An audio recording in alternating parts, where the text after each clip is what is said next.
ఎందుకు అరుస్తున్నారో నాకు అర్థం అవట్లేదు అధ్యక్ష. దయచేసి కూర్చోండి, ఎందుకు కంగారు పడుతున్నారు? ఒక్క నిమిషం, సమాధానం చెప్పమంటారా వద్దా? మాధవ్ గారు, మీరు అడిగిన ప్రశ్నకి సమాధానం చెప్పమంటారా వద్దా? దయచేసి మెంబర్స్ కూర్చోండి. సమాధానం చెప్పనియండి సార్. రావుల కూర్చోండి, మీ సీట్లో కూర్చోండి. రావుల సార్ మళ్ళీ కూర్చోండి. ఇప్పుడు ఆయన ఒక ప్రశ్న అడిగారు అధ్యక్ష.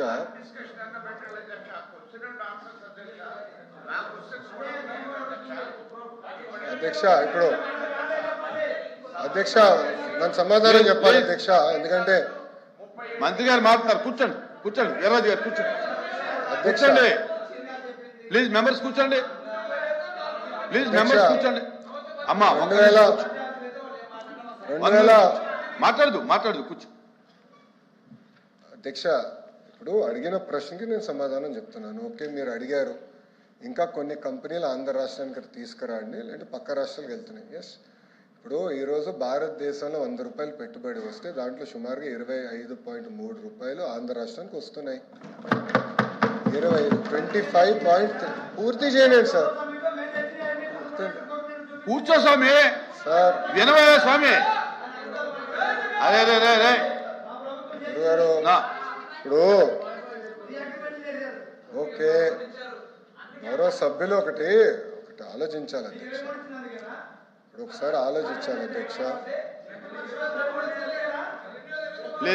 ప్లీజ్ మాధవ్ గారు, లెక్కల్లోకి వెళ్తే 151 11 అయినాయి. టీమ్ 11 తయారైంది. అది కూడా మాట్లాడదామా, డిస్కస్ చేద్దామా?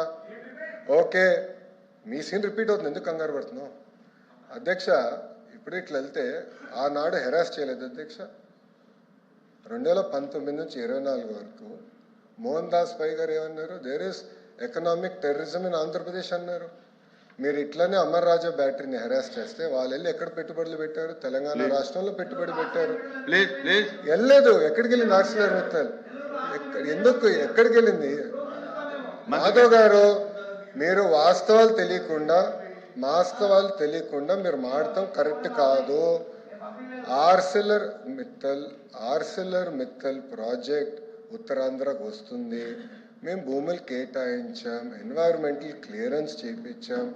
పక్క రాష్ట్రాల్లో 10 సంవత్సరాల ప్రాజెక్ట్ ముందరికి వెళ్ళకపోతే ఇక్కడ ఉన్న మా మంత్రి టీజీ భరత్ గారి నాయకత్వంలో 16-17 నెలల్లో వాళ్ళని తీసుకొచ్చాం.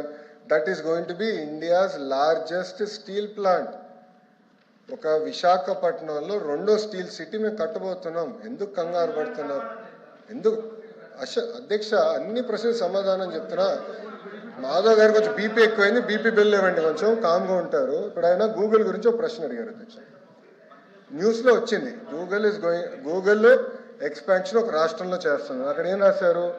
చాలా స్పష్టంగా ఆఫీసు అద్దెకి తీసుకుంటున్నారు అని వాళ్ళు చెప్పారు. ఇప్పుడు నేనేమంటున్నానంటే అధ్యక్ష, దాన్ని పూర్తి చేయమంటారా? ఎల్ఓపి గారు, you can not dictate terms. Let me answer my question.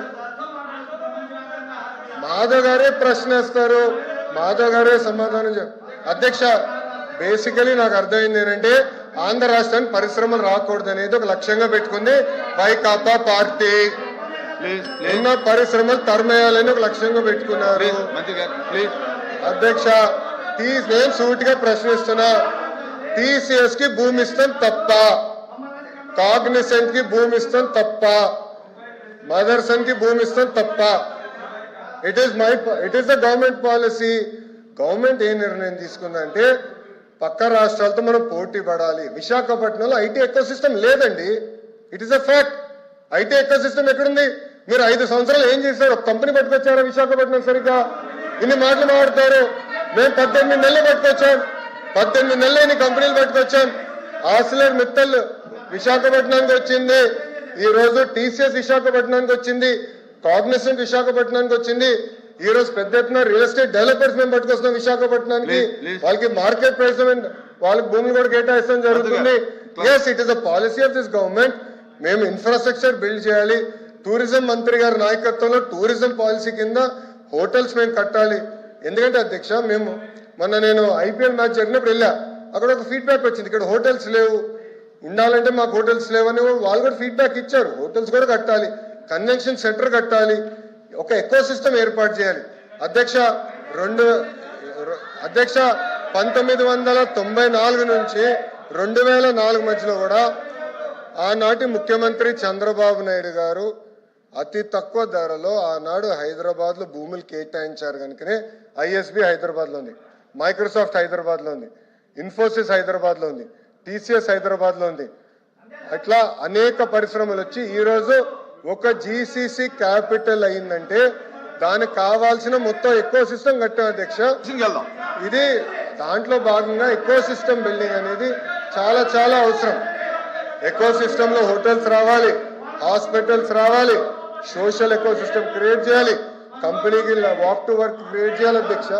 ఈ మొత్తం ఎకో సిస్టమ్ క్రియేట్ చేసడానికి నేను కష్టపడుతున్నా అధ్యక్ష. మంత్రి గారు అదే అధ్యక్ష. అమ్మా ఆగండి. రియల్ ఎస్టేట్ సంస్థ సత్వా డెవలపర్స్ కి ఆగండి అయ్యా 1500 కోట్ల రూపాయల విలువైన భూమిని డెడ్ చీప్ గా ఇచ్చారు అధ్యక్ష. అలాగే కపిల్ చిట్ ఫండ్ చెందిన బీవీఎం ఎనర్జీకి 1500 కోట్ల రూపాయల విలువైన భూమిని కూడా డెడ్ చీప్ కి ఇచ్చారు అధ్యక్ష. నాకు ఒక తెలియని విషయం ఏంటంటే ఇప్పుడు ప్రభుత్వ రంగంలో ఏపీఐసి ఉంది అధ్యక్ష. వేల కోట్ల రూపాయల భూమిని అది డెవలప్ చేసి మౌలిక వసతులు కల్పించి పరిశ్రమలకు ఇస్తూ ఉంటారు. మరి వాళ్ళు చేసే పని ఇప్పుడు రియల్ ఎస్టేట్ సంస్థలకి ఎందుకు అప్పచెప్తున్నారు అధ్యక్ష? దీని వెనక ఏ రహస్యం ఉందో అర్థం కావట్లేదు. అంటే ప్రభుత్వ ఉద్దేశం ఏపీఐసి కంటే రియల్ ఎస్టేట్ సంస్థలే గొప్పవా అధ్యక్ష అని నా డౌట్ అధ్యక్ష. అలాగే భూ కేటాయింపులు అన్ని ఒకే విధంగా ఉండాలి, ఒకే ధరలకి ఇస్తే బాగుంటుంది అధ్యక్ష. లేకపోతే ఇంకా విలువైన భూములు అయితే వేలం వేసి ఇవ్వచ్చు అధ్యక్ష. మరి వైజాగ్ లాంటి సిటీల్లో 99 పైసలకే ఇస్తున్నారు కదా అధ్యక్ష. ఇలాంటిది ఎక్కడా కూడా దేశంలో అయితే నేను చూడలేదు అధ్యక్ష. అసలు రియల్ ఎస్టేట్ సంస్థలకు ప్రభుత్వ భూములు కేటాయించవచ్చు అనేది నా క్వశ్చన్ అధ్యక్ష. అలాగే తీసుకుంటే ఎందుకు వేలం వేయట్లేదు ప్రభుత్వ భూముల్ని, విలువైన భూముల్ని? మరి వేలం వేస్తే ప్రభుత్వానికి ఆదాయం వస్తుంది కదా అధ్యక్ష. అదొక నాకు డౌట్, గౌరవ మంత్రి గారు చెప్పాల్సిందిగా కోరుతున్నాను. ఐటీ పార్కుల అభివృద్ధి ఏపీఐసి నుంచి తప్పిస్తున్నారా, లేదా అంటే ఏపీఐఐసిని కాదని రియల్ ఎస్టేట్ సంస్థలకు ఎందుకు భూములు ఇస్తున్నారు? అది కూడా గౌరవ మంత్రి గారు చెప్పాల్సిందిగా కోరుతున్నాను. ఎంఎస్ఎంఈ పార్కులను కూడా ప్రైవేట్ డెవలపర్స్ కి ఎందుకు కేటాయిస్తున్నారు? అది కూడా సమాధానం చెప్పాల్సిందిగా కోరుతున్నాను. ప్రైవేట్ సంస్థలకు ఇచ్చే భూముల్లో 50 నుంచి 60% వాళ్ళు నచ్చిన అవసరాలకు వాడుకునే వెసులుబాటు ఇచ్చిన మాట వాస్తవమా కాదా గౌరవ మంత్రి గారు చెప్పాల్సిందిగా కోరుతున్నాను. అలా ఇస్తే దానివల్ల ఏంటి ప్రయోజనం అని కూడా నేను అడుగుతున్నాను అధ్యక్ష. ఆ ప్రైవేటు సంస్థలకు లబ్ధి చేకూర్చాల్సిన అవసరం ఏముంది అని కూడా నా క్వశ్చన్ అధ్యక్ష. అసలు బెంగళూరు, హైదరాబాద్ లాంటి నగరాల్లో బహిరంగ మార్కెట్లో స్థలాలు కొని రియల్ ఎస్టేట్ వ్యాపారం చేసే సత్వాకి విశాఖలో ఎందుకు ఎకరం 1.5 కోటికే కేటాయించారో కూడా గౌరవ మంత్రి గారు చెప్పాల్సిందిగా కోరుతున్నాను అధ్యక్ష. కపిల్ చిట్ ఫండ్స్ కి చెందిన బీవీఎం ఎనర్జీకి ఎకరం 1.5 కోటికేమో 30 ఎకరాలు కేటాయించారు అధ్యక్ష. ఎందుకు మార్కెట్ ధర? ప్లీజ్ మంత్రి గారు. అధ్యక్ష గుడ్, మంచి షార్ట్ డిస్కషన్ అయిపోయింది అధ్యక్ష. అధ్యక్ష 99 పైసలకి మీరు ఎందుకు భూమి ఇస్తున్నారని సభ్యులు నన్ను ప్రశ్నించారు అధ్యక్ష. It is the policy of the government. దాని కారణం కూడా ఏంటంటే అధ్యక్ష, వెస్ట్ బెంగాల్లో మీరు చూస్తే ఆనాడు టాటా వాళ్ళు నానో ఫ్యాక్టరీ పెట్టేదానికి వెళ్ళారు అధ్యక్ష. రతన్ టాటా గారు వెళ్తే ఆనాటి పాలకులు ఆ ప్రాజెక్ట్ని తరిమేశారు అధ్యక్ష. నరేంద్ర మోడీ గారు, గౌరవ ప్రధానమంత్రి నరేంద్ర మోడీ గారు, ఆయన గౌరవ ముఖ్యమంత్రిగా గుజరాత్ ముఖ్యమంత్రిగా ఉన్నప్పుడు అధ్యక్ష, టాటా సన్స్ ఆనాడు రతన్ టాటా గారికి అప్పుడు వాట్సాప్ కూడా లేదు అధ్యక్ష, SMS ద్వారా పెట్టి మీకు 99 పైసలకి నేను మొత్తం భూమి ఇచ్చడానికి సిద్ధంగా ఉన్నాను, మీరు రాండి గుజరాత్కి అని ఆయన కోరితే వాళ్ళు గుజరాత్కి ఆ ఫ్యాక్టరీ తీసుకెళ్లారు అధ్యక్ష. మొత్తం ఎకో సిస్టమ్ అనేది ఏర్పడింది అధ్యక్ష. అదే ఆదర్శంగా తీసుకుని ఐటీ ఎకో సిస్టమ్ మన విశాఖపట్నాన్ని ఒక ఐటీ క్యాపిటల్గా రూపుదిద్దించాలనేది మేము ఒక నిర్ణయం తీసుకున్నాం. ఒక ప్లాన్ ప్రకారం మేము ముందలు తీసుకెళ్తున్నాం. ఇక్కడ ఏంటంటే అధ్యక్ష, మొత్తం ఎకో సిస్టమ్ అనేది ఏర్పాటు చేయాలి అధ్యక్ష. ఏపీఐఏసీలు ఐటీ భవనాలు కట్టలేదు అధ్యక్ష, ఎప్పుడు కట్టలేదు. దిస్ ఓన్లీ బిల్డింగ్ అధ్యక్ష, అది మిలీనియం టవర్స్ అని ఒకే ఒక బిల్డింగ్ కట్టారు. అది ఆల్రెడీ లీజ్కి ఇచ్చాం అధ్యక్ష. లీజ్ పైన వచ్చే ఆదాయం చాలా తక్కువ అధ్యక్ష. మనం పెట్టే డబ్బులకి వచ్చే లీజ్ ఇన్కమ్ మనం బేరీ చేసుకుంటే పర్సంటేజ్ చాలా తక్కువ ఉంటుంది కనుక ల్యాండ్ డెవలప్మెంట్కి ఇస్తేనే బెటర్ అనేది ప్రభుత్వం ఒక పాలసీ తీసుకుని చేస్తాం జరిగింది అధ్యక్ష. మూడోది అధ్యక్ష, మేడం గారు అడిగారు, నేను మేడం గారిని సూటిగా ప్రశ్నించాలనుకుంటున్నాను అధ్యక్ష. మా ప్రభుత్వానికి అయితే పిల్లలకు ఉద్యోగాలు కల్పించే లక్ష్యంతో మేము పనిచేస్తాం. గవర్నమెంట్కి ₹2 ఆదాయం తగ్గినా పర్వాలేదు, ఇచ్చిన హామీ 20 లక్షల ఉద్యోగాలు మేము కల్పిస్తాం. That is our policy. లేదు మీకు ఆదాయం ఎక్కువ కావాలని పాలసీ మీకుంటే అది మీ పాలసీ. మా ప్రభుత్వం పాలసీ అయితే ఉద్యోగాల కల్పన అనేది ప్రభుత్వం పాలసీ అధ్యక్ష. అధ్యక్ష ఇంకోటి అధ్యక్ష, ఎంఎస్ఎంఈ పార్క్స్ గురించి ప్రశ్నించారు అధ్యక్ష. అధ్యక్ష 175 నియోజకవర్గాలు ఎంఎస్ఎంఈ పార్క్స్ ఏర్పాటు చేయాలనేది ప్రభుత్వం నిర్ణయం తీసుకుంది. అక్కడ లోకల్గా భూములు మనం తీసుకుంటున్నాం, డెవలప్మెంట్ మొత్తం ఎకో సిస్టమ్ క్రియేట్ చేస్తున్నాం అధ్యక్ష. అంతేకాకుండా ప్రైవేట్ పార్క్స్ కూడా చేయొచ్చని మేము పర్మిషన్ ఇచ్చాం అధ్యక్ష. అంటే 10 ఎకరాలు ఉన్నా 20 ఎకరాలు ఉన్నా 200 ఎకరాలు ఎవరి దగ్గరనైతే భూమి ఉందంటే వాళ్ళు ప్రైవేట్ పార్క్స్గా తయారు చేసుకుని వాళ్ళు ఆ పార్క్లో ఇన్ఫ్రాస్ట్రక్చర్ అంతా ఏర్పాటు చేసి వాళ్ళే అది మార్కెటింగ్ చేసి అమ్మకం పెట్టి వాళ్ళు చేసుకోవచ్చు అధ్యక్ష. దాంట్లో అద్భుతమైన ఉదాహరణ శ్రీ సిటీ. ప్రైవేట్ రంగంలో శ్రీ సిటీ ఉంది అధ్యక్ష. శ్రీ సిటీ ద్వారా ఒక ఎకో సిస్టమ్ అనేది ఆ ప్రాంతంలో కూడా ఏర్పడింది అధ్యక్ష. ఇంకోటి ఏఎంటీజెడ్ అధ్యక్ష, విశాఖపట్నంలో మెడికల్ డివైసెస్ మ్యానుఫ్యాక్చరింగ్ కూడా ఒక ఎకో సిస్టమ్ ఏర్పాటు చేశాం అధ్యక్ష. మీరు చూస్తే ఈరోజు ఒక వైబ్రెంట్ ఎకో సిస్టమ్ ఉంది అధ్యక్ష. It is first of it's kind. భారతదేశంలో ఏ రాష్ట్రం లేని విధంగా మెడికల్ డివైసెస్ మ్యానుఫ్యాక్చరింగ్ కూడా ఒక అద్భుతమైన ఎకో సిస్టమ్ ఏర్పాటు చేశాం అధ్యక్ష. అధ్యక్ష ఇప్పుడు సాలాపూరే సత్వాది అడిగారు అధ్యక్ష. మేడం గారు దయచేసి వెళ్ళి హైదరాబాద్లో ఒకసారి చూడాలి అధ్యక్ష. ఐఎమ్ రిక్వెస్టింగ్ ఎవ్రీవన్, మీరు వెళ్ళి దయచేసి చూడండి.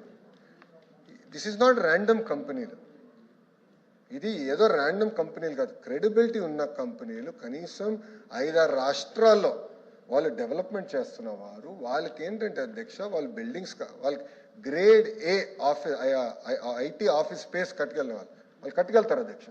Grade A IT office space కట్టుకెళ్తారు. దాంతో మొత్తం ఎకో సిస్టమ్ ఏర్పడుతుంది. వాళ్ళే మళ్ళీ తీసుకెళ్ళి జాయింట్ మార్కెటింగ్, జీసీసీ అందరికీ మేము మార్కెటింగ్ కలిసి కట్టుగా చేయగలుగుతాం అధ్యక్ష. అంటే ఇప్పుడు జీసీసీస్ ఎందుకు వస్తాయి అధ్యక్ష? విశాఖపట్నం ఇంకా ఎక్కడుంది అధ్యక్ష? Grade A IT office space లేదు అధ్యక్ష విశాఖపట్నంలో.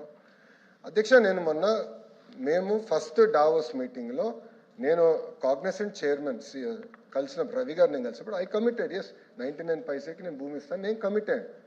It is as a minister that was my technique to cell, నేను కమిటెడ్.